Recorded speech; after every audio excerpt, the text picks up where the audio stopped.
जी महाराज जी, यदि ईश्वर ने सृष्टि की रचना किसी इच्छा या कामना से की तो क्या ये मानना उचित होगा कि ईश्वर भी इच्छा के अधीन है महाराज जी, या मनुष्य अपनी इच्छाओं का प्रत्याग फिर?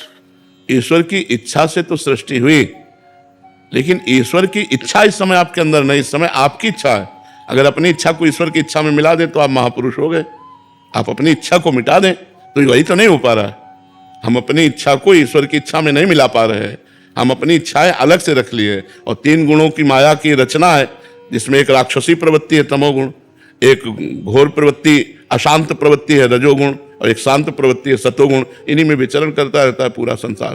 कोई त्रिगुणातीत होकर अपनी इच्छाओं को भगवान में समर्पित करके जाहि न चाही कबहु कछु तुम सन सहज स्नेह बसहो निरंतर तासुर सो राउर निजगे। जिसने इच्छाओं को मिटा दिया वो भगवान को प्राप्त हो गया, फिर भगवत स्वरूप हो गया। भगवान की इच्छा से ही जगत रचा है, लेकिन इसमें जो जगत में इच्छाएं हम कर रहे हैं वही हमारे बंधन का कारण है। इच्छा रहित तो हो जाना ही बंधन मुक्त हो जाना है, इच्छाएं ही बंधन है। देखो इसमें भगवान इच्छा कर रहे हैं कि आप कर रहे हो, आप इच्छा कर रहे हो। आप इच्छा छोड़ दो, इच्छा रहित हो जाओ तो आप देखोगे भगवत स्वरूप आनंद आपके अंदर आ गया। इच्छाएं मिटाने के लिए तो साधना की जाती है।